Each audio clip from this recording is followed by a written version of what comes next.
All right. Well, we are about All right. 5 minutes after, so we will get started. Anybody who joins us after can jump on in. Thank you all for joining. My name is Anna Ellenberger. I am the Vice President of Client HR Strategy here at Converge. And thank you for joining us for our executive roundtable on performance management, from routine process to growth and development.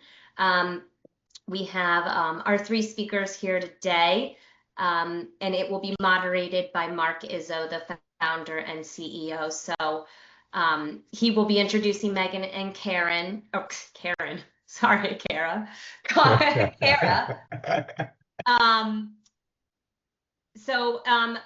If, like Megan said, if you can have your cameras on, that would be great for engagement. If not, we understand. Sure. If you have any questions, feel free to put them in the chat or raise your hand, and we will make sure to get those answered. We do want this to be interactive, so if you do want to have something to say, let us know in the chat, and we can pull you into the conversation. Yeah, that's great. Thanks, Anna. I want to start. We'll get to Megan and Karen in just a moment. Just want to take us back to this model that we developed some time ago. In our last discussion, Jen happens to be one of our team members who's on the call here. We talked about recruitment selection and brand awareness as well as onboarding. They were the first 2 pieces of this framework that we talked about, and we showed how those 2 things are very integrated. And what we're going to do today is we're going to move along this employee framework and talk about learning and development and performance management, and those things also are extremely integrated. And so just chunking this out, if you will, to give folks a digestible discussion. But I will say that last time it was extremely interactive. People were engaged in asking questions about recruiting and onboarding, and Jen and Dave were very interactive with the participants. So please feel free to, like Anna said, to chat or raise your hand. We'll be glad to engage in a dialogue. I have some questions. I'm sure Kara and Megan do for the participants. So please feel free to engage with us if you would. The agenda, pretty straightforward. We'll doing a quick introduction now. We'll set the stage a little bit about what is this all about? Why are we talking about it? Why is it important? There's a couple of topics we're going to hit. Why performance reviews fail, why don't we like them, why don't we do them very well, or sometimes we do them very well and we want to learn about those. And then talking about how that relates to, okay, so you've done the performance review, now what do you do about development? How do you take what you learned from the review and actually turn it into something that's meaningful? And then the last being, sort of the sustainable leadership pipeline, making sure that you're taking those reviews and you're taking that development, you're actually doing something with it. The Q&A will be throughout the session, so we don't have to worry about that, and then I'll close at the very end. I'm the founder and CEO of Converge. We've been around since 2006. We do HR consulting, HR outsourcing, leadership development, recruitment and selection. I'd like to introduce Megan Robinson, who is our leadership development expert, and Kara Pfeiffer, who is our client services lead. Megan, would you just give a quick summary about yourself, and then I'll ask Kara to do the same? Yeah, certainly. I love leadership development, and really my mission is to make leadership more accessible for everyone, regardless of title, position, or experience. And I think in a conversation like today's, it really looks at how do we develop that next generation of leaders? How do we really create a leadership pipeline? How do we do that succession planning, as well as this preventative side of how do we really address why people leave or what their frustrations and what's broken with the process. So we do a lot of work with coaching, with group workshops, and really development processes, because it takes more than a couple of weekend workshops to really start to change and internalize what it means to be a leader. Yeah, I appreciate that. And one of the first things which really brings this topic full circle for me is we were planning, Megan, Kara and I have met a couple of times, talked about it, looked at the framework that we've developed. And Megan and I were doing some work together. And one of the first things she asks was for this cohort of people that she was going to do coaching and workshops for and so forth. She said, send me their performance reviews. And I went, okay. And then, I've been doing this for a really long time. I should know that, right? But it's one of those things that oftentimes there's a disconnect. And we're going to try to, between Kara and Megan, show that that should be seamlessly connected. Kara, would you do the same? Just give us a brief overview of your experience.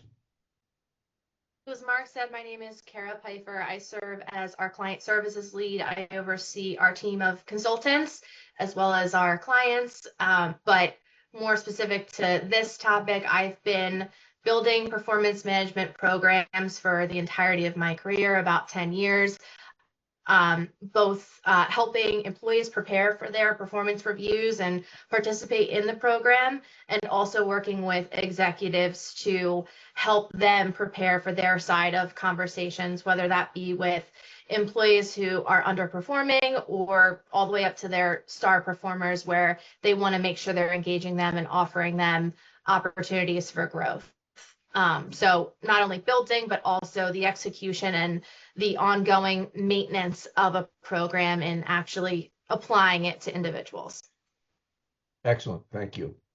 I want to start with a couple of statistics, and we have lots more. And for those who are participating, you'll get the video of this and the transcript of it. So you'll get all the statistics, but we pulled them from a bunch of different areas, and none of them are earth-shattering, but none of them are really great either, right? So they're not painting a really great picture. So 80% of senior leaders admit that their employees must leave the company to get promoted or get higher pay. They just don't have any mobility for them, whether that be horizontal mobility or whether it be vertical mobility.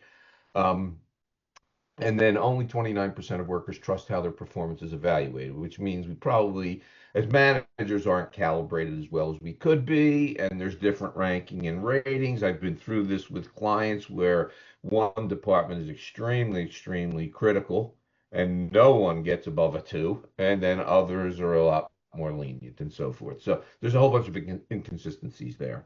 64% of workers believe performance reviews are a complete waste of time. So why are we even doing them? One of the questions that we talked about in preparation is like, if we're doing them poorly, should we just stop doing them? And I think Deming actually said that many, many, many, many years ago. Like, why are we doing these things? And if we're doing them poorly, we're not getting anything out of them. A couple of other stats that I wanted to review with you. Fewer than 20% of employees feel inspired by the review process. So they're leaving deflated, right? Or they feel that look back over the last 6 months, 12 months, or even if it's done quarterly, is just a look in the rear view mirror. It's not really telling them where they're going as they're driving forward. So that's not good. And 13% of employees and managers combined believe that their performance reviews are useful. So that's a really small number, 13% of all the employees surveyed. These came from Gallup. They came from a different number of organizations. And again, we can give these statistics to you as once we get you the actual recording of this. So I'm going to stop sharing for a moment so that we could just engage in more of a dialogue. And Kara, one of the things that you said as we were preparing, I'd like you to expand on it if you would, is this whole connection between performance management, performance reviews, and employee talent development. It's more than just a nice to have.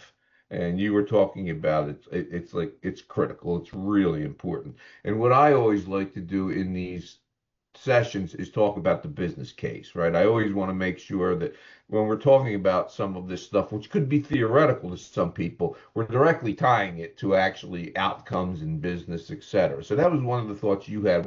Can you expand on that for us? Yeah, sure.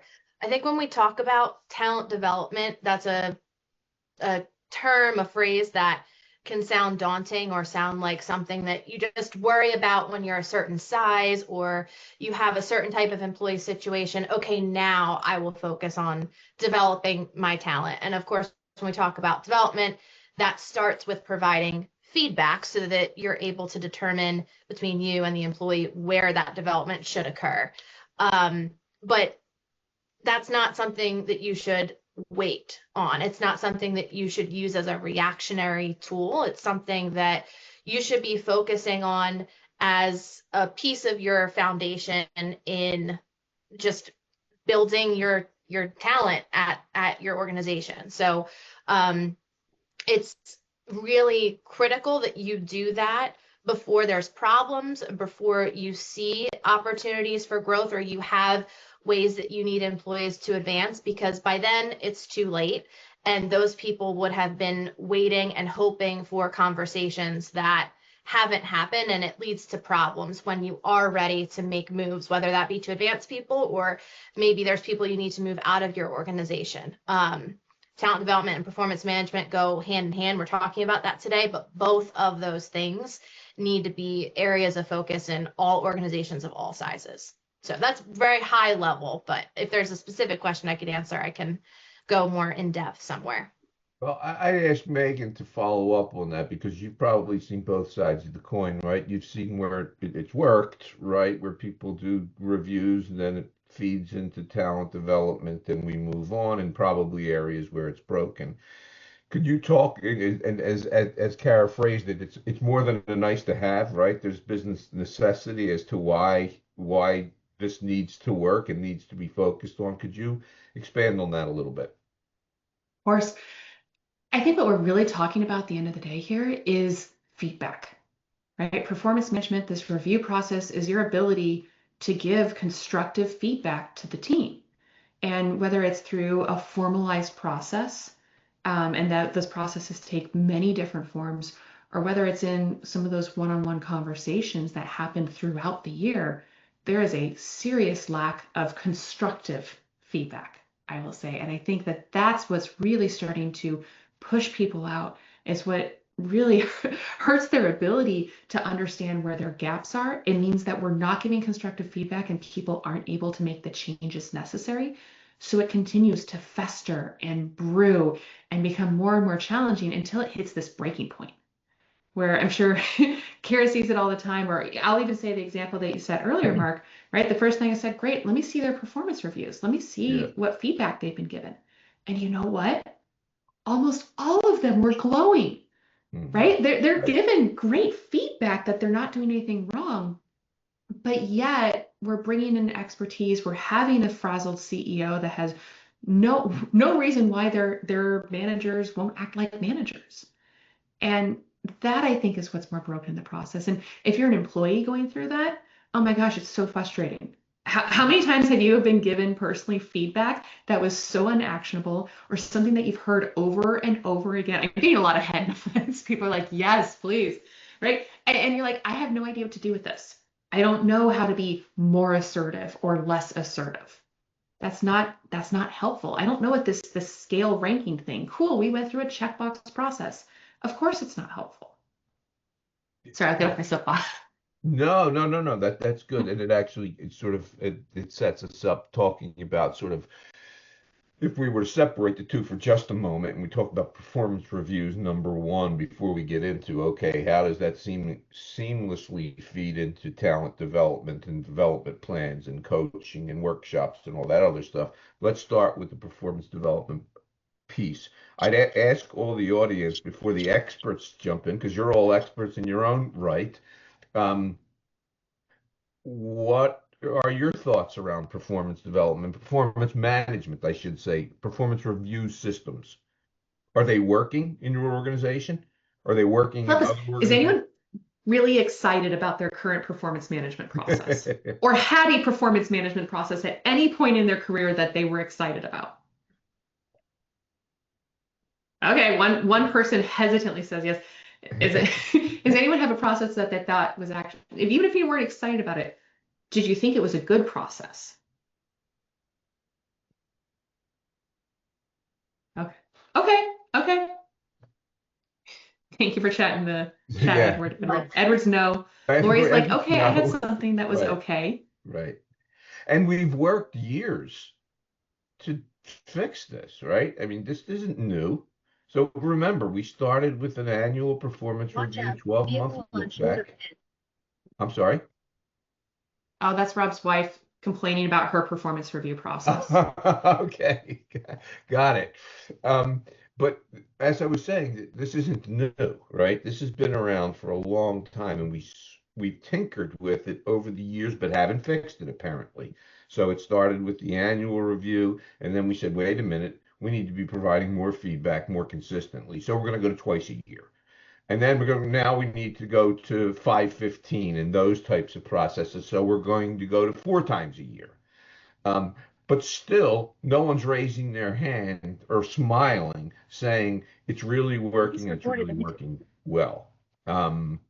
So, Carol, what do you see? Oh, well, I think there's two things within performance management that you have to think about. One is your process. What's your standard operating procedure? What are the documents and the forms that you're using? And then there's also the skill set that's required to facilitate the process effectively. And that needs to be developed in your managers who are responsible to deliver feedback and then to set goals related to developing those particular team members that are receiving reviews.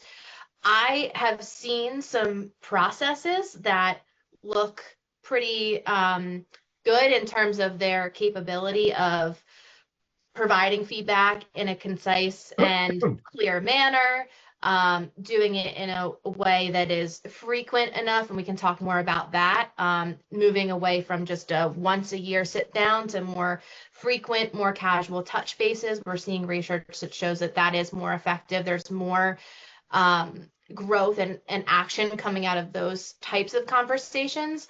But that to me is less of the problem. The more of the problem I'm seeing is that there are people being put in positions to deliver feedback and they are not able to do that effectively. They don't have the support, they don't have the training. And even those managers who have been in management positions their entire life may not have been held accountable to having conversations in a way that results in growth and action items for development. So where I see the issue is more along that side. I think the process, you have a little more flexibility. There's a few different ways that a process could work. You got to tailor it to your organization, to your culture. But the non-negotiable and the thing that I think is most lacking is just the management capability piece of executing.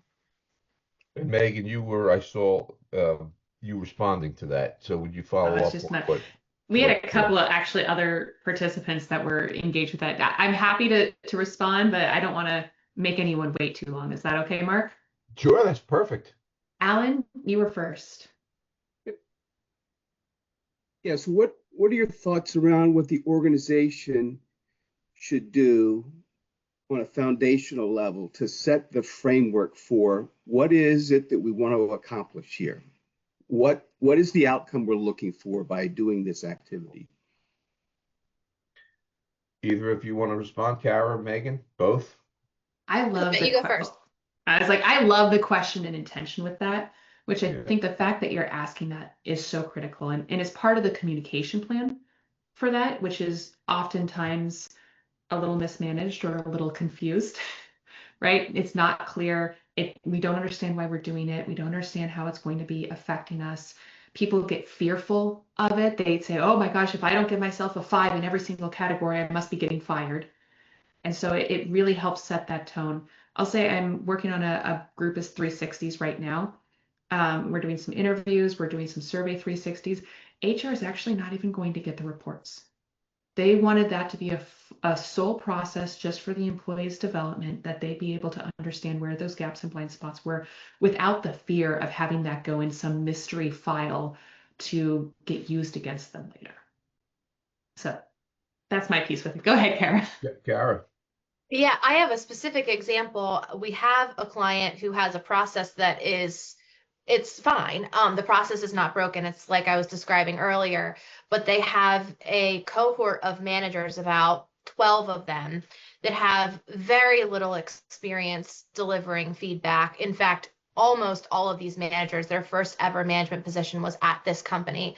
And so just more practically speaking, what have we done to support them? We have a group huddle every year at sort of the beginning of the cycle, I call it, where we remind everybody why we're here, why we're doing this, what outcomes are expected. We go through a couple of scenarios of how these conversations could go and actually talk real time in real life. How would you respond if your employee said this to you or said that to you? And then also, I think something that needs to go along with this. It's not just as simple as one training or, one conversation about what performance management should be like. You need to have a partner come alongside these managers so that they feel comfortable, should they be preparing for a conversation, to go to somebody in a lot of organizations that is an HR business partner type, to say, hey, I have this upcoming performance conversation or development conversation, and I'm a little bit nervous about how it's going to go, or I'm a little bit unsure about how to phrase this. And they have someone that they can use as a sounding board. I think that's really, really critical, because with this type of stuff, you learn by doing and you learn by experience, not just by having someone talk at you about what performance management should be. We all know in the business world what performance management is, but how to execute, that's really something you best learn by going through it and having somebody available for you should you need it. What I love. I definitely want to get back to you on the question of leadership and leaders being ready to do reviews, but I also have a thought for Alan, and I know Rob has raised his hand. So Rob, you want to jump in? Oh, you're still muted, Rob. Love this discussion so far. It is indeed a very complex and nuanced thing that we're talking about. As I'm listening to everyone talk, and what's occurring to me is when you hang it at the end of the year, it's like it becomes worse the closer you get to that date, right? So is it better to just have 12 little conversations where you could say what good looks like and what I saw, and this was the impact, right? We could SBI, we could grow this, we could coin, right? All the coaching models. We could do all those things. Forgot grow, They're but way easier to do in 12 little bites, and thou shalt have no surprises at the end of the year. So when I did this, annual reviews were a non-event. They're nothing. There's no catastrophe. There's no problem. No one left at the end of the day thinking they had the worst work day ever. They're like, it's just another random Tuesday. We have these conversations all the time. It's a not thing. So if we can push society in that direction, right? Then when you ask on engagement surveys, our performance management process treats people fairly and gives rewards to those who deserve them. You can get good answers on that question, but it takes leaders being able to do that and the annual process becoming a non-event. So I'll put myself back on mute, but we got to do this the right way. I appreciate that. It's great insight. I think Lisa has raised her hand, and maybe someone else. Yeah, I mean, I echo what Rob just said. You stole some of the words out of my mouth. I mean, I think in my experience, when I was an HR business partner, when I worked on the corporate side, it was about making sure that people got regular, consistent, timely feedback. And when that doesn't happen, you're making a mountain out of a molehill. So, I remember years ago when a manager would come to me and say I want to put someone on a performance plan, my first question would be like, well, if I talk to this individual, would they think that they're struggling? And if the answer was no, my answer back was, well, then we have some work to do because you're not giving the feedback that, needs to happen in so many words. And it was the same thing when someone was ready to terminate someone. It was like, will they be surprised, right? Or if someone came to talk to me after a performance review and they were surprised, it was like, well, then we're not doing our job, because I agree, no one should be surprised if they're let go for performance. They might not be happy, but they shouldn't be surprised. So, to me, some of it is definitely, I've seen a lack of skills of how to have those conversations. Kara, I think, and Megan, you both mentioned it, right? How to have effective feedback conversations, how to make it not so personal. It's just, this is feedback I believe in you. Well, I want to see you do better, so I'm going to give you this feedback.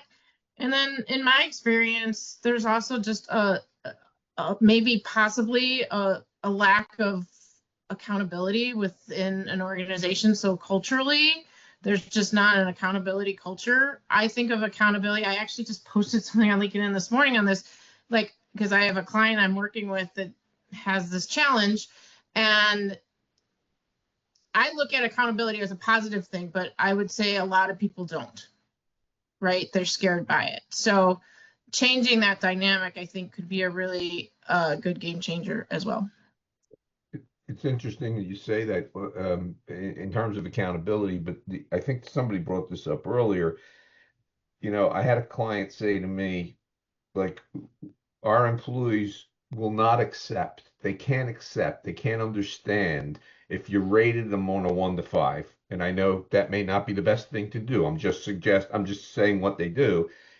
If somebody gets a 2, it is not the end of the world, right? This is an opportunity to talk about how we course correct, to put in place development opportunities for them, etc. So while I want to get back to Megan on the question of leaders not necessarily having the skill set, I also want to point out that we need to inform employees that this is a culture of performance and development and growth and learning, etc. So you're not going to get a 5 on everything. And as Rob was saying, people would shake in their boots when they did the 1 year review. And I just think the whole mindset has to change.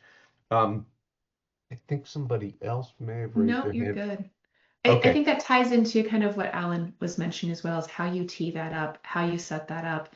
And even if you have the most brilliant person and the most beautiful presentation and everything sounds great, if the culture doesn't support that and you have no psychological safety, as everyone starts laughing, it's great to say these performance reviews are going to go this way and a 2 is okay. And then you see massive layoffs a month later, Sure. and it was based off of the performance reviews. Yeah, you've broken all of that trust, and so there is a gap in trust. I think Yeah. that feeds into this. Alan, my thought on your question, which was an interesting one, and I looked at it sort of strategically and globally, like, how do you get the organization to start to think about this differently? Or, how do you communicate it differently? How do you talk about it?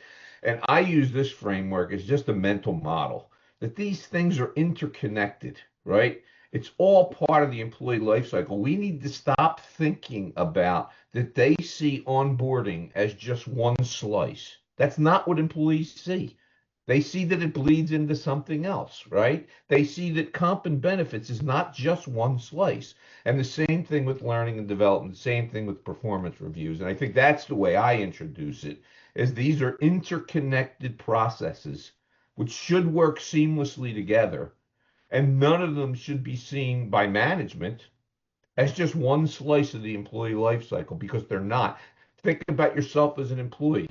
All of this is you get your review. You may get some coaching and leadership development. It's tied to your compensation and bonus, right? And promotion. So that's sort of, and I don't want to oversimplify it, but that's the way I would think about that globally, Alan. I hope I did some justice to your question. Mark, I like the concept of thinking about this as a system, right? This is Yes, all a system that is there to enable employees to show up there every day and be their best self, right? that's correct. Yeah, and if we're able to communicate that cohesively and clearly in a way that, and with, as Megan pointed out, with the trust, that Right. employees are trusting what we're saying, then I think we're getting somewhere. Yeah.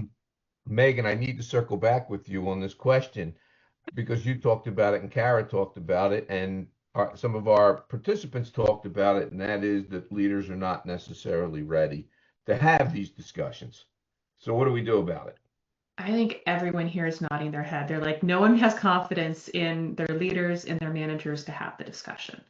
It's unquestionable at this point that everyone needs to give better feedback. No one is prepared. No one knows how to have those difficult conversations. No one is ready for it. They are not trained. They are not developed in these areas. But what Kara said, I think, is really beautiful, which aligns with that. Performance management is not a one-off conversation and annual review cycle. We all agree with that. And in that same sense, we cannot treat the training for it as a one-off annual review cycle. Oh, it's time to learn about SMART goals again. Right? That's not part of the process. So if we're looking for them to have continuous conversations, if we're looking for them to have coaching conversations and continuing to develop people, we need to provide them with tools and resources and development opportunities that are then aligning with those expectations. So it is continuous learning, continuous growth for the managers as well.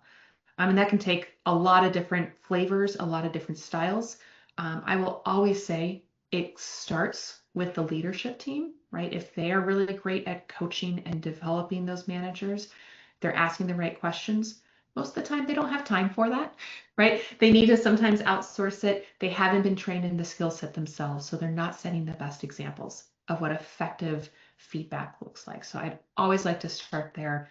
Oftentimes, we turn towards mentorship or like a LinkedIn library of content. They're like, oh, there's some articles. Go read that.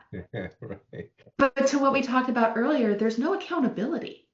There's no conversations. There's little pieces that we need to really evolve those resources and tools to make sure that they're effective, to give them some of those insights, to hold them accountable. What did you learn from that article? Are we having a discussion about this?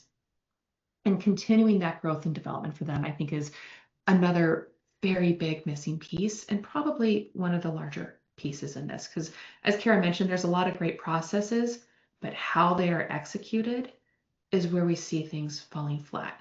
And in how they're executed and the leadership abilities of those managers that are executing them, that's the piece that's really deteriorating your culture. That's deteriorating your talent. That's creating these huge gaps and challenges with the people.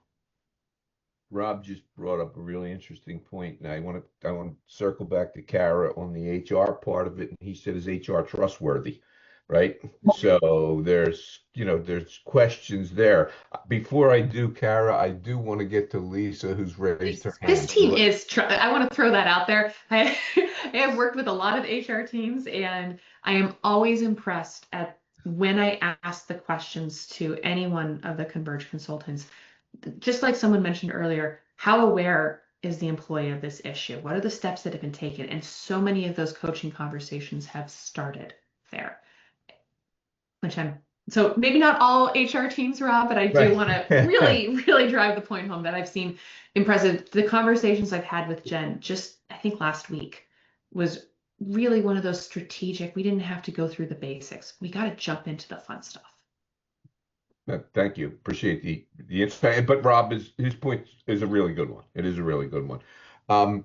Lisa, please jump back in. Yeah, I just wanted to jump back in and make a comment that to me, it also comes down to having those relationships, right? So whether you think about it personally or professionally, if you have a good friend, right, you're more apt to give them feedback and they'll take it in the right spirit. Same with work, right? So you have to know your people and you have to know what makes them tick and you have to know how they respond. Like, are they going to respond right away or do they need a data process, whatever it is? But I think having those relationships make giving feedback easier, and especially when it's more on the constructive side, it's received better. So that to me is a element of making this easier for people on both sides of the equation. Interesting. Throw an Go ahead. add to Go ahead, that. please. Sorry, because it's one of my favorite pieces, and it's both sides of the equation. Yes, we're talking a lot about managers and how they give feedback, but one of my favorite statistics, I'm just pulling up a couple past stats on performance management, is that a study of nearly 4,000 people who had just received constructive feedback, out of that, 74% of them indicated that they already knew about the problem and were not surprised to get the negative feedback. And so I will say, yes, there is a challenge of having managers deliver that feedback, but there is a bigger gap of what do we do with that feedback? Yeah. Mm-hmm. Then I think that's really where we'll start to transition to, just after I ask Kara a question and it gets to Rob's trustworthiness, but I guess it's a broader question, Kara, around just wearing your HR hat. And when these systems, well designed, if they may be, aren't working, what are the implications that HR people are facing, right? What if you put yourself squarely in the shoes of an HR professional and your system is not working for performance review, and that information is not getting to somebody who can help them develop and grow, etc. What does that do for the HR professional? And then we're going to make the switch to what Megan was just talking about. Megan, Well, Reese, I should say. the easiest indicator is just you hate running it. And everybody at the company dreads the process. It's like somebody said earlier, December rolls around and everyone's groaning, oh, it's performance review time again. It's seen as a bureaucratic, just process-driven system that doesn't have any real outcomes. And this does get to Rob's question. If that's the feel of the performance management process program within your organization, that doesn't always, but can stem from a leadership mindset and culture setting of that's what performance reviews are. It's so that we can check the box and get something in your file and pull it out when we need to make layoffs or we need to decide how much everyone's going to get for their bonuses this year. So as an HR professional, we hate that. The good HR professionals, at least, we want to see the performance review process and feedback and conversations around development to be positive and forward-looking and just proactive. And if that's not happening, I say that's like the biggest, easiest indicator that things aren't working. But I also think that if you are seeing just turnover in your organization and you're losing talent to whether it be jobs of similar nature where they cite, I'm going to be making more money at this place, or I'm going to have more opportunity to develop. Those are really lost opportunities, especially with that talent you really want to keep, because if your process is working, you will have known that this person is thinking about possibly leaving. They might not say it to you directly, but your process should allow for organic conversations to take place where someone would be comfortable sharing that they're not happy and actively seek out a way to fix it. So just a couple of like quick examples there. But there's a lot of ways. I think as an HR person, or as any of us as leaders in organizations, by talking to other people the way that the process feels. If it's something you hate, it is definitely not working. And that's in a lot of organizations, as we all know. We grumble and roll our eyes, and we all have probably memories of reviews we've had to sit through where we think that they're useless. So it's not hard to spot. Could I say it's also when like you have to send 15 million emails to get it done? Or like performance reviews are happening Yes. 3 months after the deadline. Right. Like, okay. Yep. And Lisa said, I'd rather know managers are having useful conversations more rather than paperwork that said they met but wasn't helpful. Exactly. And even as an HR person, I'm saying this, not every conversation needs to be documented. I think managers get overwhelmed by the requirement to sit down and spend 2 hours typing out all of this feedback. We have clients where we've decided, you know what, that's such a roadblock, even writing out a few bullet points, that the documentation is going to be created on the spot. The manager and the employee write it up together. They show up to a meeting with a blank sheet of paper.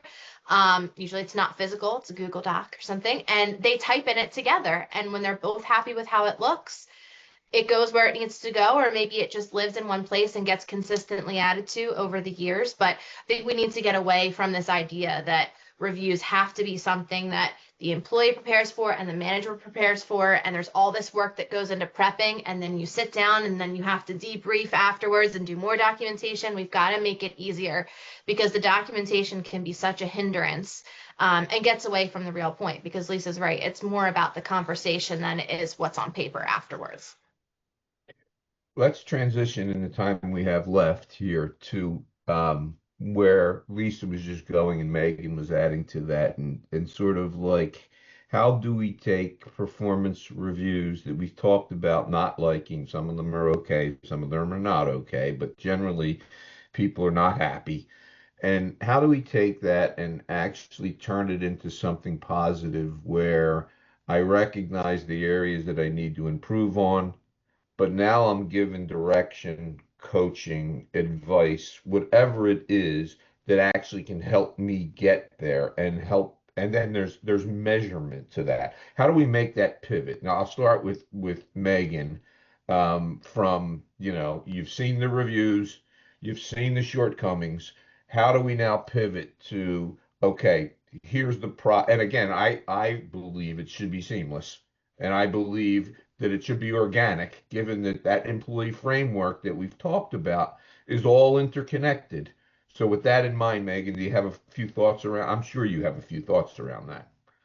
I have a lot. I have many thoughts in many directions. And I think part of it's reiterating some of the things we've already touched on pretty heavily, which is, right, managers need more support. I will say leaders at all levels need more support on how to have these conversations, how to have difficult conversations, how to give feedback. That is not happening enough. It's not happening to the employees' expectations. The organization is suffering because of how those are happening or not happening. And at all levels, I can't stress that enough. I've seen SVPs avoid conflict at all costs and just say, you guys go work it out, right? I don't even want to be part of that conversation. I've seen, as Kara mentioned, people that are surprised that they're not doing well. I've seen it get to the point, I'm literally having a conversation with someone who's been with an organization for 10 years, and she's fabulous, one of those like absolutely incredible workhorses. And it's gotten to the breaking point where her style is so disruptive and toxic to the company that they said, you either have to have coaching or you have to move on. And we can't let things get to that point where it's ultimatums or you must go to this training program. So however we're giving that feedback and those insights early and often helps both the employees and the organization succeed, takes all of that stress off. And there are many resources available to that. My least favorite, which I think is the most often used, is the osmosis. Let's develop people by osmosis. If they sit in the room with me, you know, a couple people laughing, right? I call it learning by osmosis. If they just come to the meeting with me, you know what? We have to let someone go. Okay, they're going to be with me in the room. So next time they'll be able to do it. That's not effective training. That's not development. But people have those expectations all the time, both for technical skills and for these leadership competencies. So I will throw that out there as the least effective way, not a solution. We have to be diligent and intentional. And to Kara's point, it doesn't have to be heavy. It has to be a couple debrief conversations. It has to be some reflection that we're having from this. It doesn't have to be write out this whole paper of what you learned. It's, hey, what did you take away? What would you do differently next time? Coaching someone through those questions really helps to define and develop them rather than just hoping they're going to get it right. So at the end of the day, and this is Kara, and this is for everyone actually, and this is a very basic question, but I think it's a loaded question, if you will, and that is, who's ultimately responsible? right? This sounds really good. And again, I always try to tie it to like the actual operation of a business, etc. If 75% of my employees or my leadership are giving feedback like Megan pointed out earlier, try to be more confident. You don't delegate enough. Except that's what 75% of our reviews are doing, and we're not getting to the next level. At the end of the day, who's responsible? I will have responsibility and opportunity at all levels. And this is why I say leadership is not tied to title, position, or experience. There is I will say there's opportunities, not necessarily responsibilities. So Kara can take the responsibility side of it. Thank you. Good to avoid that one. There's opportunities for the individuals to ask better questions, to take hold of their performance management and dive deeper. What do you mean by delegate better? Let's brainstorm opportunities for it. Let's have them go on their own and research what that means or looks like. Have some conversations. I'm not saying that that's their responsibility. I'm saying that's their opportunity. We want to see people rise into more leadership. Those are leadership opportunities that they can take. When it comes to the managers, there are many opportunities that we've talked about on how to even have those conversations, get better at having those conversations and moving forward with that. And I will say at the senior leadership level, we've also touched on there are opportunities to make sure that you have cultures that are supportive of continuous learning, that are not penalizing people for getting negative feedback, that are encouraging these types of conversations and even being the examples that we're setting for it. Kara, before you jump in, I think Rob has raised his hand. I want to give him an opportunity. Thank you so much. When we train this, great success with actually live role playing this and it giving people character models of 4 or 5 different employee types and how they'll respond and behave, enough context and background. Everyone gets both parties get a copy of the performance evaluation. One person prepares one character and the other person has to prepare the leadership side of that. And they get time, they go through the question conversation planner, right? And there's prep time, and then we launch the activity and people practice in a safe environment and they get real-time feedback from the whole class. They get to laugh at themselves. Everyone gets an opportunity to play the quote-unquote bad or difficult employee, right? What I love about that, though, how often does the bad or difficult employee actually take a hold of their learning and ask follow-up questions to really push that up and actually is responsible with it and says, great, what can I do? What resources are available to me? How do I need to work on it? Exactly. Sure. Both parties learn both sides of that conversation in that situation. So if you set it up that way, they get exactly what you're saying. Oh, when I'm in this seat, I should do this, right? Yes, ask more questions, be open, ask what good looks like. And when I'm in the other seat, what should I do? I should honor those questions and give actionable feedback. Right. And all of a sudden, everyone's a lot more open to it. So yeah, we can train this. We can do this. That's very interesting. Thank you, Rob. Appreciate that. Kara, any additional insights on the question I asked Megan about at the end of the day, who's responsible? To put it simply, I think the highest level of leaders are the most responsible. It's a difficult question to answer, but the reason I say that is because they set the tone. The tone is set at the top. And so if we're going to expect, back to Rob's earlier question, HR to be trustworthy and to be utilized as a resource and a partner and not just the compliance team that makes sure that all the forms get filled out, that expectation is set by those in the company who are running things. So the accountability trickles down if the highest level of leaders are holding themselves accountable and communicating the message that this is important and why it's important. Everyone else follows suit. If you don't have that, then it's really hard for anyone else to be held accountable to their individual pieces. I think Jen just said something. Did I miss it? She did. The performance management system needs to be championed by all leaders, and that's exactly right. And when it's not, that's when it's really easy for the messaging to be, changed by those who are subject to it. And people bring in bad experiences from organizations they used to work for, their cousin of a cousin who had this awful review, and everyone has their own way of looking at it. And if the leaders in the organization are not championing it as this tool that everyone should be excited about and provides everyone with opportunities, then your own biases and experiences take hold. And as we've all discussed, for most of the world, they're not good experiences. So that's where the culture becomes one of performance management being something that is not good. Can I also add something here? I Sure. noticed that, our culture, this is like a paradigm shift. We're moving from this annual review that everybody hates, or that everyone has this really strong distaste for.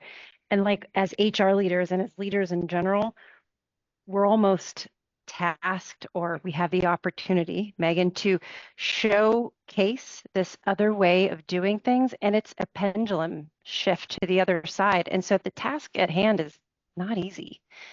It's almost, daunting, because we have to show the value of this totally different way of doing things. And yes, what Kara said was, it's going to be easier. There's going to be less administration. There's so many benefits to this, but people don't like change. So I think that everyone should recognize and kind of give ourselves grace that this isn't an easy thing to do. And this is like a part of the first step, or many steps of making it work.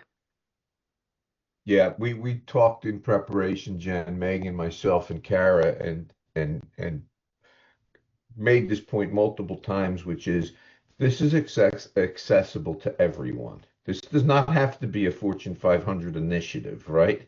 We have to start with small steps and move the pendulum, as you say, but be able to paint the picture to the leaders and those ultimately responsible that on the other side, this is going to be so much better than what we're currently doing. And it requires us like constant work, right? That's not going to happen overnight. It's going to take a lot of work for that to happen. Um, we have, I think, less than 5 minutes at this point. I want to make sure that I'm considerate of everyone's time, and I really have enjoyed the discussion. Megan, can you give us sort of a final thought or thoughts on our discussion today? Maybe a key takeaway or two, and then Yeah. Carol, I'll ask you to do the same. I'll give a final thought, something that we didn't have the chance to touch on, but I think needs to be incorporated into this, are leadership competencies. There's technical competencies and there are professional competencies, and those are often the ones that are most unclear. These are all of the people skills, and these are the ones that everyone is challenging with. And without having clear understanding of what those expectations are and what we're looking for, it's hard to set those expectations for your managers because they have no idea that they're messing it up this badly. And you have no clarity on how to give them that feedback. So please do take a peek at what those look like. If you haven't identified them already, I do highly recommend going through an exercise to really understand what great leadership at your specific organization looks like and what expectations you have for those other managers and leaders. Appreciate that. Kara? I'll touch on something that we didn't get to cover today, but I think is an important note to make. And that is when we're talking about feedback, it's very much related to what Megan was saying. There's the technical feedback, how someone is performing in their job, soft skills, and especially someone in a leadership position, that's incredibly important. But it's important to provide feedback on behavioral types of competencies and things. But also, it's important to make sure, and this really is, I think, a segue into talent development and how are we making sure this person is able to grow and to take on more and to achieve their professional goals within your organization. It's something that's really important to cover to do that is, where does their role and the things they're accomplishing day to day, month to month, quarter to quarter, where does that fit into the company's objectives and where the company is going? How does my job contribute to accomplishing those larger scale organizational goals. So just something else to think about, final thought, that's a really big piece, but a practical one when we're thinking about tying these two things together. That's a really, really important thing to hit on and should be a part of every system, that employees understand the company's goals, how they tie into the company values, where the company is going, and where their piece in that is. Appreciate that. Thank you. I don't think Kara and Megan have done a terrific job today, so I'd like to thank them both for their time and their expertise. All of our participants have been engaged, asking questions, raising their hand. You've enhanced the dialogue, so I appreciate that, and I appreciate your time. Um, just so you know, the next roundtable, we do not yet have a date, but it will be on rewards, recognition, and benefits, which is the next part of that employee framework that I showed earlier. In the meantime, should you have any questions about the topics today, please feel free to reach out to our team. We'd be glad to get back to you and help in any way. You'll receive a copy of the recording and also a document that talks about the performance and employee development connection that'll be sent to you via PDF. Before we go, does anyone have any final questions? If not, I appreciate all your time. Thanks for today, and hopefully you enjoyed the discussion.